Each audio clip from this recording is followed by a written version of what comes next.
Good afternoon, everybody. Just a couple of reminders before we get going. As a courtesy to your fellow media members, the coaches, and student athletes, please silence your cell phones. Also a reminder, recording press conference video on cell phones is prohibited. Please provide your name and media affiliation each time you ask a question during the press conference. We'll have 2 mic runners. Please wait for the microphone to reach you before asking a question. Now joining us are members of the UCLA Bruins head coach John Savage and student athletes Cashel Duggar and Cal Randall. Coach, we'll begin with an opening statement from you and then open up the questions for the student athletes. You know, it just seemed like we're kind of swimming upstream a little bit most of the game, continuation game. You know, we put up 3 and then they put up 4. Then they come out and do a good job with 2 outs in the 4th. It got 2 there. And it just seemed like we were just trailing a little bit from the mound, mostly. Offensively, you know, Evans did a really, really good job. I thought he pounded his zone with multiple pitches. But, you know, we hard fought, right? We stayed in the ball game. We got to Williams. Did a good job, gave us a chance at the end of the game. But we just really couldn't we just couldn't contain them enough, really, at the end of the day. So, you know, it was kind of a long couple days, really, but at the same time, you know, you got to expect anything at the World Series, and you got to deal with anything at the World Series. So, you know, it affected both teams the same way. It didn't affect us anymore or anything like that. It's baseball, and at the end of the day, we need to recover and rebound and have an opportunity tonight to, get back at it. We'll open it up to questions for the student athletes. A reminder to state your name and media affiliation. Kaidi-san, Daily Bruin. For Cash, you caught the game today. I believe 9 or so pitchers. You caught, not the best days from Landon or Easton or Weiland. What did you sort of see from them just behind the plate compared to, the success we've seen from them all season? Yeah, I mean, not much. They went out there, they were competing. Just some days you have it better than others, but I thought they competed out there. I mean, we're in the World Series, they're giving it their all. So just some days you just don't have it as good as others. So yeah. Any questions for the student athletes? Okay, guys. Thanks for joining us. Thanks. Good job, Cal. Nice going. Well done. thank you. Good 0 you put up. Nice going. Thank you, guys. Good job, Cash. Okay, we'll open it up to questions for Coach.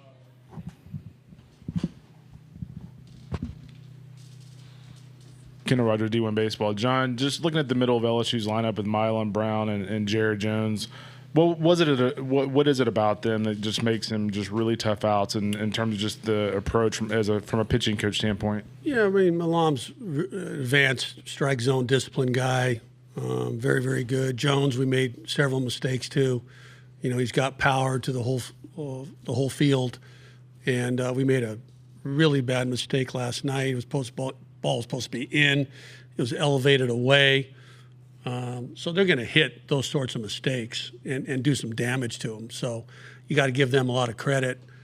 We just left too many balls out over the plate, and they're not going to miss those. So any good, solid middle lineup College World Series team, I would think, is going to hit those. But Jones went to 3-run homer on the ball today in the 9th, ball out over the plate. He got to that one. So, really strong guy, and when you make mistakes, they could do some damage with it. Coach Lawrence Price with TNT Sports. The last press conference you talked about, or you were asked about the team's youth, and you talked about how, they have a lot more experience than maybe the roster portrays. Can you talk even about just the preparation when you're facing a veteran team like LSU and now preparing for a team like Arkansas? Well, it's a good question. You're playing really good teams, and there's some teams that have a little more youth. There's some teams that have a little more experience. There's teams that have a little more age. you just have to deal with it all, really. And it's not bad or good or indifferent, really, if you're either or. But at the same time, I think they showed their experience today and last night. And we had some opportunities, but at the end of the day, I just thought they were the better team today. So, we got to regroup and focus on Arkansas now. Mark Garland, College Baseball Central coach. 2-out hitting seemed like they just did a little bit better than you guys today in that. Is there something that you address with the team and maybe take a different approach today? They did a really good job with 2 strikes and 2 outs. You're right. Moss goes 2 outs and then can't get out of the inning. I think that happened with another guy, May possibly, but they just, it's at this level, it's hard to get 3 outs, any inning, and they're just a little bit a higher level, I guess you would say. But it's baseball, and we just didn't make enough pitches really at the end of the day. I don't want to call them the Yankees, right? They're good, but it's more about us. It's always about us, we didn't make enough pitches, and they're a really good team, and that's a bad combo sometimes, right? So at the end of the day, they had a really good approach. LifeScott, WorldBaseball.com. John, with 9 pitchers used today, what's the plan for tonight? Oh, we play tonight? Oh, okay. No, good question. Another good question. When you're in the winner's bracket, you got to do everything you can to stay in the winner's bracket. Anybody that tells you otherwise doesn't know what they're talking about or has never coached. But I think, we have some guys, clearly. We have about 5 or 6 guys that didn't throw either yesterday or today. So we'll pick 1 or 2, we'll pick some guys out of that lot. And, it's always, you always feel, can a guy come back, right, in the morning and after at night? And, the World Series is not designed for that, right? This isn't designed for that. And they didn't ask for this, and we have to deal with it. We're the team that has to deal with it. So that's okay. And a lot of them threw 10, 12, 14 pitches. Most of those guys should be able to come back, but we do have still a pretty big group of guys that haven't thrown. We'll take one more question.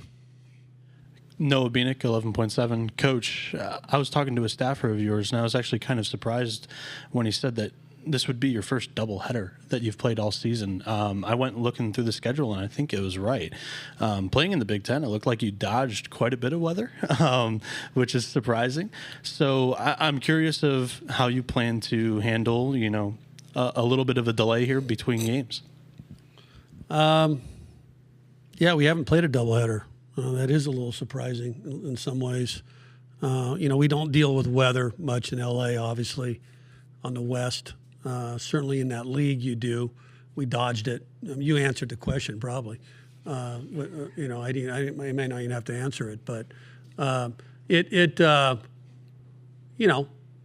the World Series, man. I mean, you got to deal with anything that comes your way, and if you have to play a doubleheader, you have to play a doubleheader. If you feel sorry for yourself, you ain't gonna be playing for very long. So it's the nature of the game, and we'll be ready to go tonight. So it's not a doubleheader back to back either, right? You got to go sit for a game, and so it's not the schedule. No one planned it like this. We have to deal with it. So we'll be fine. We're big boys. That'll conclude our press conference. Coach, we appreciate your time. Thank you very much. Appreciate it. Hammond Communications will post a recording of this press conference in the NCAA Digital Media Hub at ncaa.veritone.com.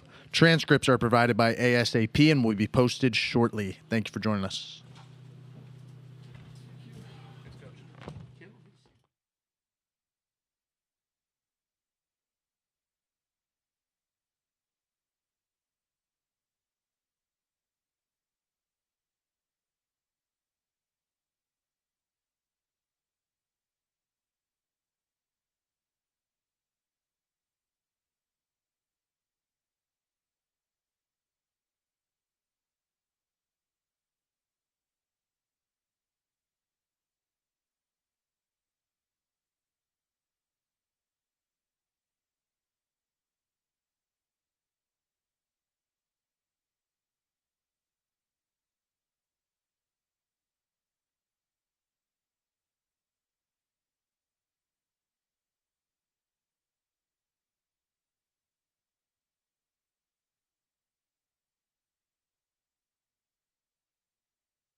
Couple of reminders before we get going here. As a courtesy to your fellow media members, the coaches and student athletes, please silence your cell phone. Also a reminder, recording press conference on your cell phones is prohibited. Recording video press conference on your cell phone is prohibited. Please provide your name and media affiliation each time you ask a question during the press conference. We'll have 2 mic runners in the room. Please wait for the microphone to reach you before asking a question. Now joining us, members of the LSU Tigers, head coach Jay Johnson, student athletes Kason Evans, Jared Jones, and Stephen Milam. Gentlemen, congratulations on your victory and advancing in the winner's bracket. Coach, we'll start with an opening statement from you. Yeah, great win for our team. Really proud of them. The mindset piece with the disruption of the game last night because of weather. I thought the response in the first inning after giving up 3 to come back and score 4 was very much in character for our team. I think Anthony did a good job settling in and getting us 2 zeros. And then, really, really good first inning, as I mentioned, with, 2 strike hits by Steven, by Jake Brown, setting the table for Jared's homer. And it got us off and rolling. Big 2-out hit by Luis in the third inning yesterday. And, love the tempo that Kason set today. I thought he was outstanding, as he always is. And then, again, good job by our offense. 2 outs, nobody on, and get a couple guys on and get them in with more really good 2-strike hitting. And then Kason continued to do his thing and turned it over to Cooper, got us a big out, and then Chase was awesome again. And get reset and get ready for tomorrow night. We'll open it up to questions for the student athletes. Please remember to state your name and media affiliation. Scott Rabelais with the Baton Rouge Advocate for Jared. Going back to last night, your home run and the 4 runs y'all had in that inning, you turned the momentum completely around on them. Originally, as Coach Savage just said, they were always kind of having to battle back the whole game. How important is that? What did that feel like for you guys after you were able to get that 4-run inning and take that lead? Yeah, I think it was big for us. I think Anthony does a better job as the game goes along, so I knew that he was going to settle in and do his deal. And offensively, we just wanted to start the game on the right note. We talk about winning every inning. Obviously, they put up a 3 spot in the top half, so to win the inning, we got to put up at least 4. And it just so happened, and that's kind of how the game works sometimes. And we just kind of stuck with it, got off to a good start, took quality at bats all game long, and led to a lot of success and a lot of runs on the board. Hey, Glenn Gilbo, Tiger Rag Magazine. Kason, were you going to pitch last night after the delay, or did you find out that it was just going to be today? And just what was your mindset going in with the delays and so forth? Yeah, Coach Johnson had told me that once we got out of the delay that I would be on the mound, and then it got rolled over to today. So, just went back to the hotel and got ready for today, woke up early, and the mindset stays the same no matter when I come in the game, if I start or if I close. So I was just going out there and doing my best to help my team win. Any more questions for the student athletes? Noah Bieniek, 11.7. Question for Stephen. Great start of the game yesterday. You have the break. You come out. Also individually, you have 2 really good halves of this game. Can you walk me through kind of your approach to the restart? And now UCLA is throwing a bunch of different looks at you guys. I'm not quite sure if you even saw the same arm twice. Yeah, my approach stays the same always, and it's just trying to get a pitch that I can drive, and I gotta take what they're giving me, and I got good hitters around me that do their job, but just taking good swings. And yeah, we faced probably 4 different guys and different looks. They're sometimes tough, but just got to stay locked in and stay dialed in. Coach Johnson does a good job with the whole team getting us dialed in on that. Kason, Jared, Stephen, thanks for your time. We'll see you tomorrow. What's up, guys?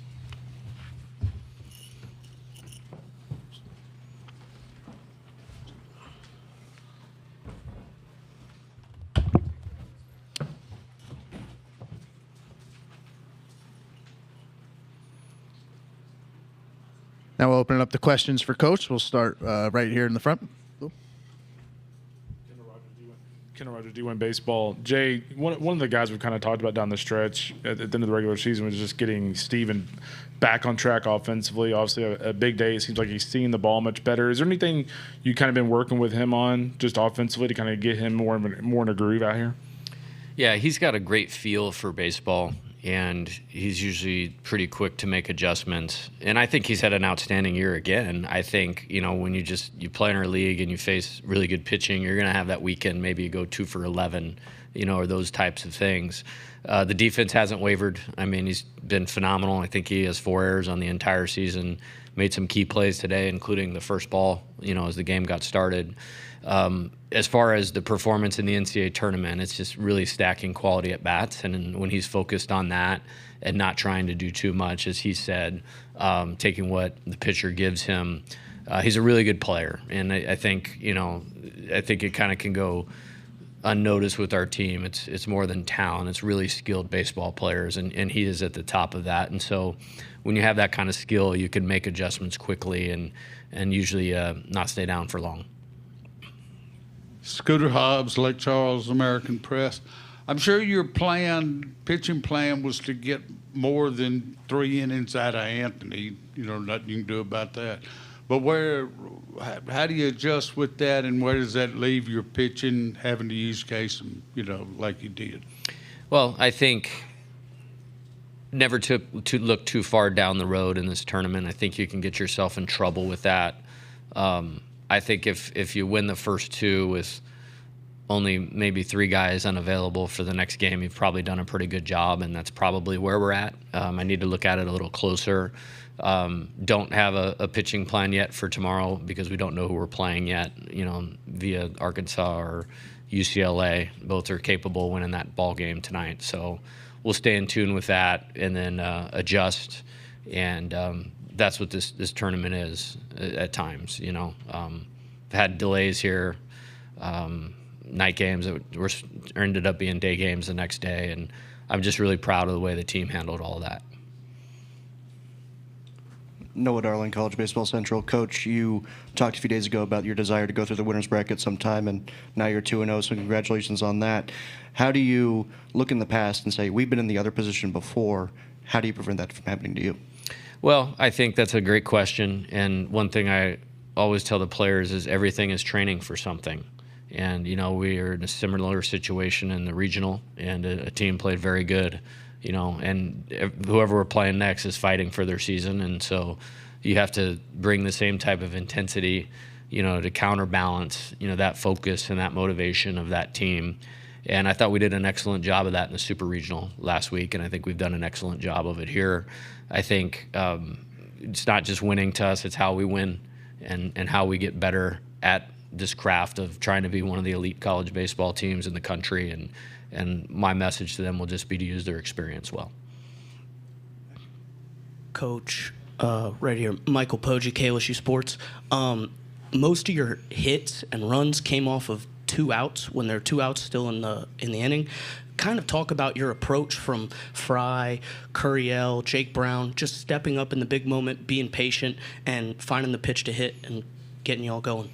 Yeah, I think it kind of goes back to that skill portion of baseball that I talked about. I mean, we certainly have great talent. Those guys you just listed off have great talent, but they're focused on what the game requires to win and their ability to stay within themselves, not try to do too much.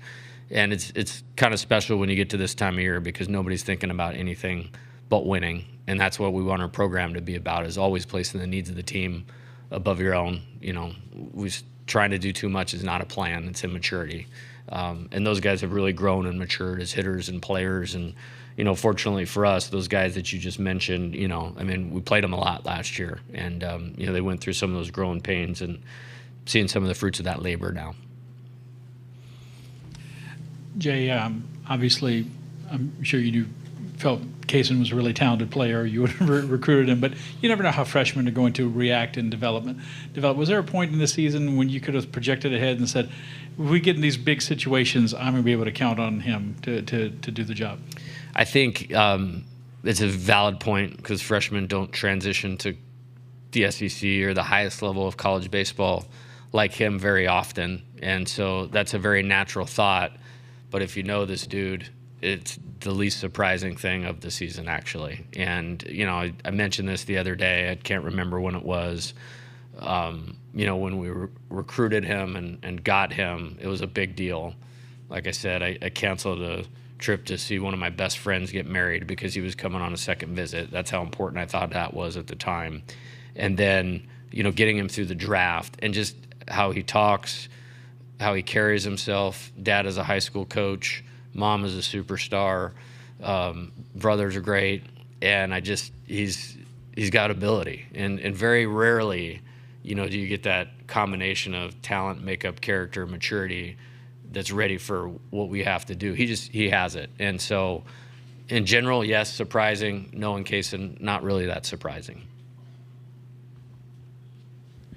Noah Bieniek, 11.7. Coach, your coaching background has been West Coast, Arizona, Nevada, even San Diego, which I find very interesting that UCLA really didn't deal with a whole lot of weather issues this season, whereas it's been a steady theme for you guys throughout the NCAA tournament. You talked a lot about it prior to your regional and the whole scheduling the first game rather than the night game in the Baton Rouge regional. What have you just learned throughout your tenure in Baton Rouge?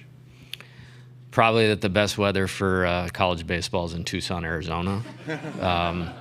You know, I was very underqualified as a weatherman coaching in San Diego, Reno, and Tucson. And it just becomes part of it. And as I mentioned, like everything is training for something.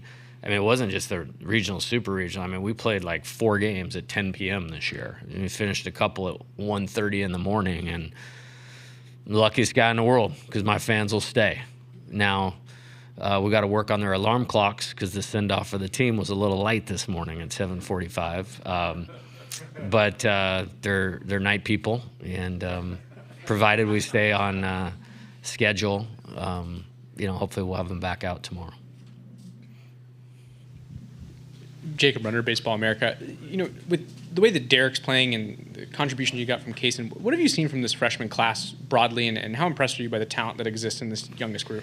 Yeah, it's pretty awesome, and you know, we had to get on it like right away. Like this is like a few years in the making. Like this just didn't happen overnight. It's not football recruiting where the guy flips on signing day and that sort of thing. You know, Derek, I was pretty confident he was going to come to Arizona, and so the relationship had been built. And then when I came to LSU, that one happened pretty quickly. Kaysen was one of those, like, in the normal recruiting period, September 1st of the junior year, and you're fighting everybody to get him. And there's more, you know. I mean, John Pearson pinch hit in this game, William Schmidt, Maverick Rizzi, Cooper Williams, you know, has been great for us down the stretch.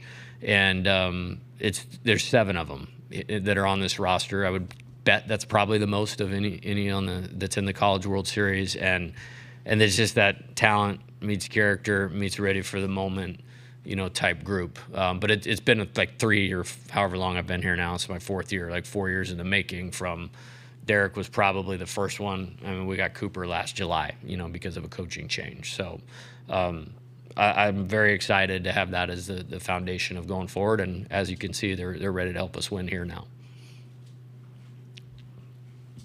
Kind of going back to the weather and stuff, the way it was setting up, the way Anthony had settled in. When all that happened last night, take us back. How frustrated were you, and what was going through your mind?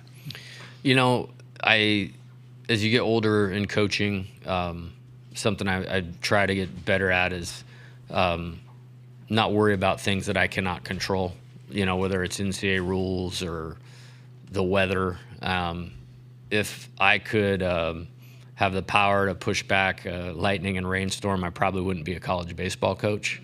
But you know, I want to set a good example for the team. You know what I mean? Like if I'm frustrated and, you know, making it a thing, then they're going to make it a thing. And it's my job to lead and not make it a thing. And so that's what I chose to do. And you got some of the smartest people in the NCAA running this deal, and they thought we had a window now, and, you know, hopefully the sun's out, hopefully it stays out and we can get the tournament, you know, back on track. But I told the players, I mean, we literally finished the game like 13 hours later than we would have. So is it really? It's only a big deal if we make it a big deal. We'll take one more question.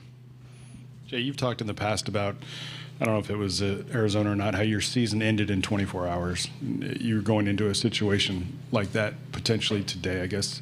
How much did that ever enter your head, and how important was it? Every win's important, I get that, right? But how important was it to avoid that situation? Yeah, I met with Nate and Jamie last night once we got back to the hotel, and mapped out. Coach. Sir in the back. And we mapped out the bracket and all scenarios of how we were going to attack it. Because again, it's a double elimination tournament. It's not a death sentence to lose a game here. And like I said, we've lost that game and been to the finals twice after losing that game that we just played in. So it was important, but me adding that to our team is not going to help them play the way that they're capable of playing. And maybe it wouldn't matter because I believe in their mental strength so much, but obviously important, but focusing on what we needed to do to play well in the game was the entirety of the discussions with the team. That'll conclude our press conference, Coach. We appreciate your time. We'll see you tomorrow. Thanks, Coach. Hammond Communications will post a recording of this press conference in the NCAA Digital Media Hub at ncaa.veritone.com. Transcripts are provided by ASAP and will be posted shortly. Thank you for joining us.